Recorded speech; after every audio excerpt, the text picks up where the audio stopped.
देखिए शिवाजी भाई, आज हम उस नज्म की चर्चा करने जा रहे हैं जिसने स्वाधीनता संग्राम में और उसके बाद सारे आंदोलनों के लिए एक टॉनिक की तरह काम करता था।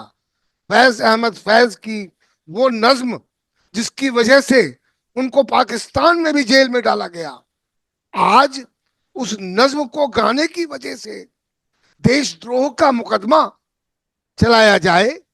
भाई वाह, क्या हमारी डेमोक्रेटिक सरकार है! क्या हो क्या रहा है शिवाजी भाई! हमको इसके बारे में चर्चा करनी चाहिए और इसकी भर्त्सना करनी चाहिए। आगे बढ़िए जी जरूर। शिवाजी भाई, अब बोलिए। जी बिल्कुल सही कहा आपने। हम कुछ ऐसे एक दौर पे आ गए हैं जहाँ शायद ज्यादा पढ़े लिखे लोग हमारे चारों ओर हैं, तो उनको जो कम पढ़े लिखे लोग हैं फैज जैसे, उनकी बातें शायद समझ में कम आती है। तो मीडिया मैप के इस एपिसोड में हम अपने श्रोताओं को, दर्शकों को स्वागत करते हैं। और आज हम बात कर रहे हैं, आप समझ चुके हैं हम क्या बात कर रहे हैं। बात कर रहे हैं, लाजमी है। क्या लाजमी है लाजिम है, डॉक्टर मिश्रा? लाजिम है, लाजिम है। जी हाँ, लाजिम है। क्या लाजिम है? हम देखेंगे, लाजिम है, हम भी देखेंगे वो दिन जिसका वादा है, जो लौह अज़ल में लिखा है। वो जुल्म और सितम के कोहे गरा रुई की तरह उड़ जाएंगे हम, महकूमों के पांव तले ये धरती दर दर धड़केगी। और अहले हकम के सर ऊपर जब बिजली कड़कड़ कड़केगी, जब अर्ज खुदा के काबे से सब बुत उठाए जाएंगे, हम अहले सबा मरदूद गरम हम अहले सबा मरदूद गरम मसनद पे बिठाए जाएंगे, सब ताज उछाले जाएंगे, सब तख्त गिराए जाएंगे। देखिए, ये है उनकी नज्म। इससे बहुत खूबसूरत है। और ये भी हम बता दें श्रोताओं को, दर्शकों को, इसको जब जियाउल हक की टिरनी चल रही थी पाकिस्तान में, तो पाकिस्तान के प्रेसिडेंट थे जनरल जियाउल हक उस वक्त, उसके लोगों को बताने के लिए, पाकिस्तान के लोगों को बताने के लिए क्या हो रहा है, आप उठकर आइए, ये संदेशा था। आज अगर हम उसको बात को करते हैं, सवाल है तो हम तो पाकिस्तान की हुकूमत के बारे में बात कर रहे हैं, तो हमारी हुकूमत को परेशान होने की उसमें क्या जरूरत है? नहीं, पाकिस्तान की हुकूमत के लिए उन्होंने काफी परेशानियां कर ही दी थी। हम तो वही बात कर रहे हैं, पर हमारी हुकूमत वो अपने ऊपर क्यों लेती है? हमें नहीं, तो ये नहीं समझ में आया। क्योंकि जो बातें की गई और नागपुर के एक मीटिंग में जिस तरह से सारी चीजों को, जज्बात को सामने रखा गया, तो उसमें ऐसी कौन सी परेशानी होगी डॉक्टर मैं मिश्रा? मैं मैं इसकी डिटेल थोड़ी सी आपको बता दूं। देखिए, एक फंक्शन होता है, वहां का एक बड़ा नेता जिसकी कोरोना के काल में मृत्यु हो गई थी, वीरा हस्तिदार, एक बड़ा एक सोशल एक्टिविस्ट था, और उसके ऊपर एक कार्यक्रम हो रहा था। अब देखें आप, सेडिशन का चार्ज, जो भारतीय जो नई संविधा बनी है आईपीसी को रिप्लेस करने के बाद बीएनएस, उसमें सुप्रीम कोर्ट ने यह कहा है कि सेडिशन का चार्ज अभी नहीं लगाया जाएगा जब तक हम फाइनल जजमेंट ना कर दें। 152 अब और 192। जी, अब मजा देखें आप कि नागपुर में, और महाराष्ट्र की सरकार है, भारतीय जनता पार्टी जी की हाँ। सरकार है। अब वहां जी हाँ। पर चूंकि ये गाना वहां के लोगों ने गाया उस कार्यक्रम में, तो उन पर ये एफआईआर लॉन्च कर। ये हो क्या रहा है! हम कवियों और शायरों को बांट रहे हैं, कह रहे हैं कि वो पाकिस्तानी शायर का गाना गा रहा था। ये हमारी मिली जुली विरासत है शिवाजी भाई। ये किस तरह के अ, शासक आ गए हैं! देखिए मैं आपको आप। छोटा सी चीज एक आगाह करना चाहता हूँ। आप कह रहे जी, मिली जुली विरासत है, आपका कहना सही है। पर शायद आपको ये मालूम हो, कल से वाघा बॉर्डर पर फिर से जो बीटिंग रिट्रीट का जो सेरेमनी होता है वो शुरू किया गया, पर उसमें गेट्स नहीं खोले जाएंगे और हैंडशेक नहीं किया जाएगा। तो विरासत तो हमने हाथ करके बाय बाय कर दिया है। शिवाजी भाई, अगर आप मुझे ये वायदा कर दें कि आप कभी हाथ नहीं मिलाएंगे, देखिए, कंडीशन तो आप लगा देंगे, ये नहीं होगा तो वो नहीं होगा, वो नहीं होगा तो, देखिए, अटल बिहारी वाजपेयी जी ने क्या कहा था, याद है आपको? याद है आपको कि हम ये आप बता दीजिए। हम हम दोस्त तो चुन चुन सकते हैं, पड़ोसी नहीं चुन सकते। क्या क्या या इसके समझे? साथ में एक जीसस का भी जो है बड़ा फेमस एक वाक्य है। उन्होंने जो एक सरमन ऑफ माउंट दिया था उसमें उन्होंने कहा था, लव दाई नेबर, पड़ोसी से को प्यार करो, पड़ोसी से दोस्ती रखो। और हम शायद जीसस को भी भूल गए हैं। जीसस भी नहीं, पता नहीं अब आज आज आजकल के आज जमाने में जीसस भी हिंदू संस्कृति में वो माना जाएगा नहीं जाएगा, ये भी एक सवाल है। आज देखिए, मैं जाने दीजिए, पड़ोसियों से हमारे जैसे संबंध है, हम लोग सब जानते हैं, जाने दीजिए उस बात को। पाकिस्तान की चर्चा की है, आज तो हम फैज अहमद फैज की इस नज्म की का आधार बनाकर चर्चा कर रहे हैं। आप अंदाज तो लगाइए कि हम किस प्रकार का, देखिए, मजेदार बात है ना, ना कुछ पढ़ा है ना कुछ लिखा है। हम सिर्फ, अगर नाम मुसलमान हो तो दुश्मन हो गया। आप देख रहे हैं प्रोफेसर अशोका यूनिवर्सिटी के ऊपर जो चल रहा है, जो माहौल बनाया गया है। आज सुप्रीम कोर्ट सुनवाई कर रहा है, देखिए क्या होता है। पर मेरा कहना ये है कि जो अब, प्रोफेसर महमूदाबाद की बात आप कर रहे हैं? जी, जो आप आज अशोका सरकारें, यूनिवर्सिटी के महमूदाबाद की बात करें, उन्होंने सबसे नहीं हुए आपका, मैंने उनकी सारी चीजें मैंने देखी, सब कुछ उन्होंने उन्होंने तो कोई ऐसी बात कुछ की ही नहीं। उनके ऊपर क्यों मुकदमा किया गया, ये तो मुझे मेरे उसकी, समझ से परे है। अरे और मुझे महिला बताइए ना। आयोग की, नहीं नहीं, सबसे इंटरेस्टिंग चीज है महिला आयोग की जो अध्यक्षा है, वो जब बात कर रही थी कई जगह, जैसे हमने देखा कई चैनलों पर, तो वो इतनी इनकोहेरेंट थी, लगता है कि उनको खुद पता नहीं, उनके नाम से शायद किसी और ने तो नहीं कर दिया। नहीं नहीं, आप मजा देखें ना, इसकी चर्चा हम लोग आज ये किस प्रकार के नेता पैदा किए जा रहे हैं भाई। इनका अपना ज्ञान जीरो बटे अंडा, पता ही नहीं मुद्दा क्या है। जो मैं आपसे बता रहा हूं कि ये जो मैंने अभी नज्म आपके सामने पढ़ी, उस नज्म को आप आधार बनाकर एफआईआर लॉन्च करते हैं। क्या पुलिस को ये पता है कि इस नज्म का अर्थ क्या है? उनको समझ है? जब सरकारें, चुनी हुई नहीं, मुझे सरकारें, इससे भी आपने जो आप जो कह रहे हैं, फिर पुलिस के लिए तो माना ही जाता है कि पुलिस लोग पढ़े लिखे नहीं होते हैं, वो एक समस्या नहीं है।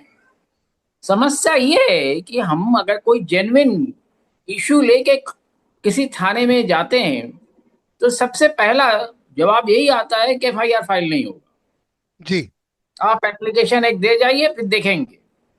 और इसमें किसी ने कुछ दिया और तुरंत एफआईआर फाइल हो गया, उसको जेल भेज दिया गया, ये बिना सोचे कि उन्होंने कोई गुनाह किया भी है कि नहीं। और सबसे बड़ी चीज है, आप तो कह रहे हैं कोर्ट पुलिस की बात, जो सब डिविजनल कोर्ट जहां पे ये केस क्या, उन्होंने उनको 7 दिन के लिए जेल भेज दिया। आखिर कोर्ट को तो अकल का इस्तेमाल करना चाहिए। क्या कोर्ट को भी अकल का इस्तेमाल करने का अधिकार नहीं है क्या? नहीं नहीं, मजेदार बात यह है, मजेदार बात यह है, आप कोर्ट को अकल की बात कर रहे हैं, बड़ा ही रोचक विषय है। मुझे बताइए, ये चुनी हुई सरकार, मुख्यमंत्री, होम मिनिस्टर, क्या उनके पास अकलें हैं जो इस प्रकार की छूट दे देते हैं? वो उनको तो आप मध्य इमीडिएटली, प्रदेश की बात करें, विशाल शाह की, जो उप मुख्यमंत्री ने जो कुछ कर्नल सोफिया कुरैशी के लिए कहा, जी, वो भी बहुत निंदनीय है। आप निश्चित निंदनीय रूप है, से आप देखिए निंदनीय ना है। उसको, कि सुप्रीम कोर्ट को एसआईटी नियुक्त करनी पड़ रही है। ये क्या हो रहा है भाई? और मजेदार बात बताऊं, जब, शिवाजी भाई, मुझे एक बात आपसे जरूर कहनी है इस बारे में। देखिए, आपको याद हो जब अटल बिहारी जी जैसे प्रधानमंत्री होते थे, ऐसी बातों की वो इमीडिएटली आकर निंदा करते थे। मैं आपको एक छोटा सा किस्सा बताऊं। मैं एक मीटिंग कवर कर रहा था, एयरपोर्ट से अटल बिहारी वाजपेयी निकल रहे थे, 1989 का किस्सा था। और उस वक्त नारा भारतीय जनता पार्टी के लोगों ने ये लगाया, हाँ, वोफर्स के दलालों को जूता मारो। कैप्टन वाजपेयी जी ने वही उंगली दिखाकर कहा ये नारा नहीं लगेगा। क्या शीर्षस्थ नेता क्या कर रहे हैं? वो अपनी जबान खोलते ही नहीं इन मुद्दों पर, और छूट मिल जाती है लोगों को इस तरह के काम करने की। ये आपका प्रश्न बहुत गहरा है। आपने जो सवाल उठाया है, मेरे ख्याल में पूरे संगठन को इस विषय पे विचार करना चाहिए कि क्या नेतृत्व जो है संगठन पे, जो उनका जो एक दायित्व है, क्या उससे वो अलग हो रहे हैं। ये एक, मैं समझता हूँ, एक बहुत बड़ा सवाल है। और इस सवाल के जवाब क्या होगा मुझे नहीं मालूम, पर इसमें एक ये बात जोड़ जरूर दूं है मैं, कि इसमें छोटी एक बात से जोड़ छोटी, दूं। नहीं, दूसरी एक चीज में और है, एक चीज में और है। जब इन छोटी छोटी बातों में आप कार्यपालिका को, पुलिस को और बाकी अफसरों को उलझा देते हैं, तो एक्चुअल जो क्राइम इन्वेस्टिगेशन है, एक्चुअल जो प्रोबिंग है, वो जो है पूरा बर्बाद हो जाता है। वो सफर करती क्योंकि है। बिल्कुल सही कह रहे हैं। तो ये सवालात बड़े गहरे हैं, आपने जितने भी उठाए हैं। और जिस तरह से मैं समझता हूं कि नागपुर हो, भोपाल हो या गुड़गांव हो, हर जगह मसला एक ही है कि क्या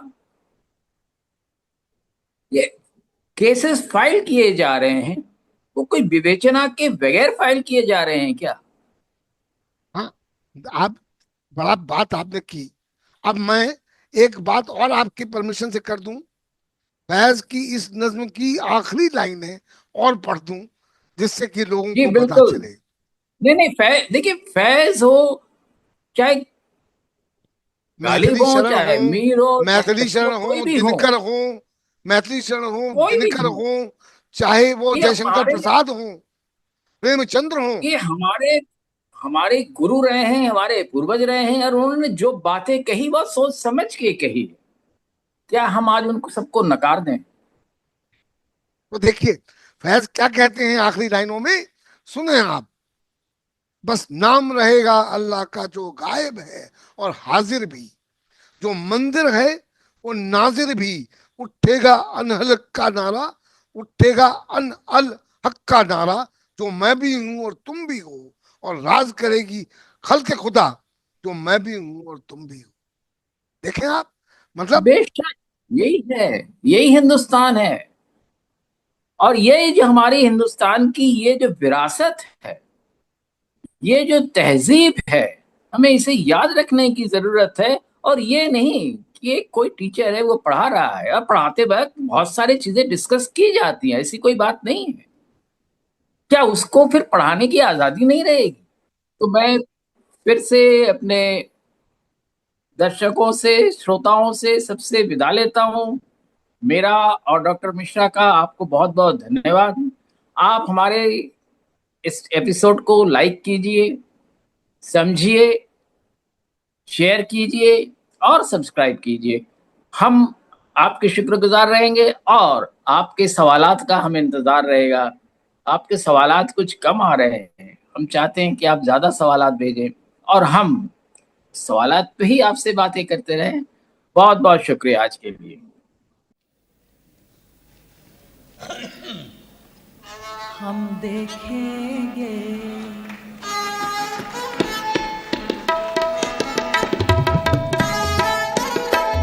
हम देखेंगे, हम देखेंगे, लाजिम है कि हम भी देखेंगे,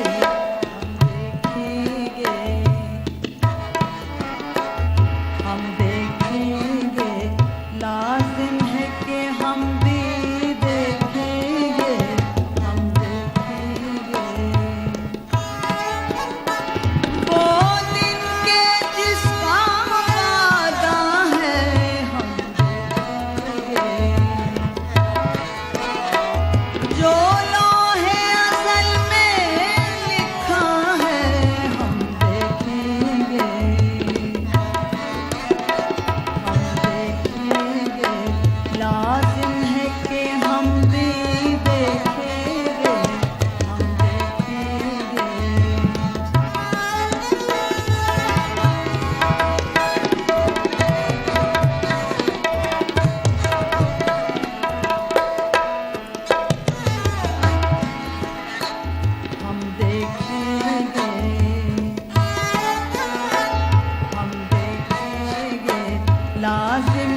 के हम भी देखेंगे, हम देखेंगे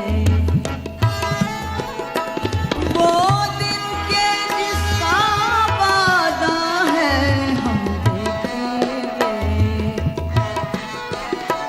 जो लौहे अज़ल में लिखा है, हम देखेंगे, हम देखेंगे, हम देखेंगे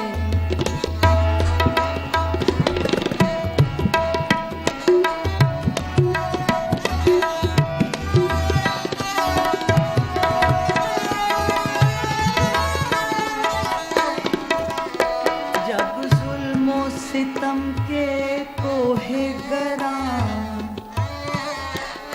जब जुल्म ओ सितम के कोहे गरा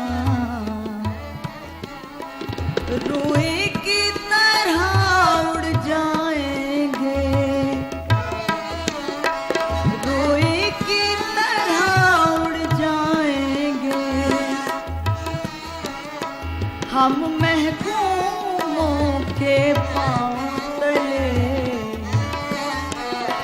हम महकूमों के पाँव तले ये धरती धड़ धड़ धड़केगी, ये धरती धड़ धड़ धड़केगी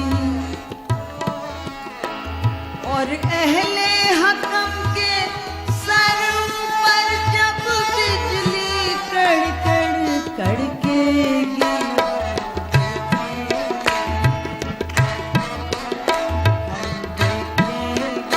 लाजिम है कि हम भी देखेंगे, हम देखेंगे, हम देखेंगे, हम देखेंगे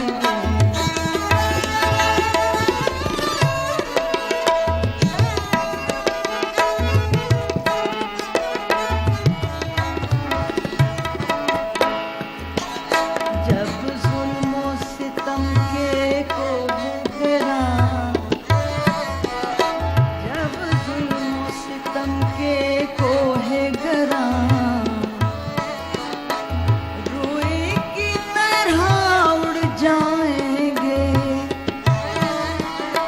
हम महकूमों के पाँव तले, हम महकूमों के पाँव तले ये धरती धड़ धड़ धड़केगी और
जो गायब भी है हाजिर भी, जो नासिर भी है मंजर भी, उठेगा